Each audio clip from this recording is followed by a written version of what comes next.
ഡൽഹി ഹൈക്കോടതി ജഡ്ജി യശ്വന്ത് വർമ്മയുടെ വസതിയിൽ നിന്ന് കെട്ടുകണക്കിന് പണം കണ്ടെത്തിയ സംഭവത്തിൽ ജഡ്ജിയെ അലഹബാദ് ഹൈക്കോടതിയിലേക്ക് സ്ഥലം മാറ്റാനുള്ള ശുപാർശയ്ക്കെതിരെ പ്രതിഷേധം. തീരുമാനം റദ്ദാക്കും വരെ സമരം തുടരാൻ ബാർ അസോസിയേഷൻ ആഹ്വാനം ചെയ്തു. ജസ്റ്റിസ് യശ്വന്ത് വർമ്മയെ അലഹാബാദിലേക്ക് മാറ്റാൻ സുപ്രീംകോടതി കൊളീജിയം ശുപാർശ ചെയ്തിരുന്നു.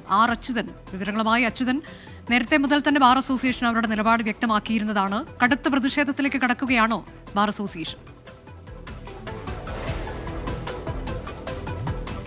തീർച്ചയായിട്ടും അനുജ, ഈ ജസ്റ്റിസ് യശ്വന്ത് വർമ്മയെ അലഹബാദ് ഹൈക്കോടതിയിലേക്ക് മാറ്റുവാനുള്ള ആദ്യ നീക്കം മുതൽ തന്നെ അലഹബാദ് ഹൈക്കോടതി ബാർ അസോസിയേഷൻ അതിനെതിരെ നീക്കത്തിനെതിരെ രംഗത്തുണ്ടായിരുന്നു. ഇന്നലെ ഉച്ചയ്ക്ക് ശേഷം പണിമുടക്ക് പ്രഖ്യാപിക്കുകയും ഇതിനെതിരെ ചില ആവശ്യങ്ങൾ മുൻനിർത്തുകയും ചെയ്തിരുന്നു.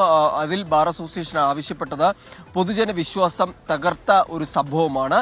അതുകൊണ്ട് തന്നെ ഈ ജനാധിപത്യ അല്ലെങ്കിൽ ജുഡീഷ്യൽ സംവിധാനത്തിന് അതിനെതിരായാണ് നിലവിലെ സാഹചര്യം എന്നതടക്കമുള്ള കാര്യങ്ങൾ ചൂണ്ടിക്കാട്ടിയായിരുന്നു ബാർ അസോസിയേഷൻ ഇന്നലെ മുതൽ പ്രതിഷേധം ആരംഭിച്ചത്. എന്നാൽ അതിന് പിന്നാലെയാണ് സുപ്രീം കോടതി കൊളീജിയം അദ്ദേഹത്തെ അലഹബാദ് ഹൈക്കോടതിയിലേക്ക് മാറ്റുവാനുള്ള ശുപാർശ കേന്ദ്രത്തിന് മുന്നിലേക്ക് നൽകുന്നത്. എന്തായാലും ഇപ്പോൾ വീണ്ടും പ്രതിഷേധം ശക്തമാക്കിയിരിക്കുകയാണ് അലഹബാദ് ഹൈക്കോടതി ബാർ അസോസിയേഷൻ. ആ നീക്കത്തിൽ നിന്ന് പിന്മാറുന്നത് വരെ പ്രതിഷേധം ശക്തമാക്കാനാണ് തീരുമാനിച്ചിരിക്കുന്നത്.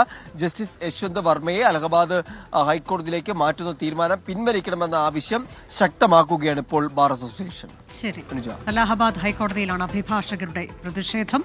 അവർ പ്രതിഷേധം കടുപ്പിക്കുകയാണ്. ജഡ്ജിയുടെ വീട്ടിൽ നിന്ന് പണം കണ്ടെത്തിയ സംഭവത്തിലാണ് അവരുടെ നിലപാട്.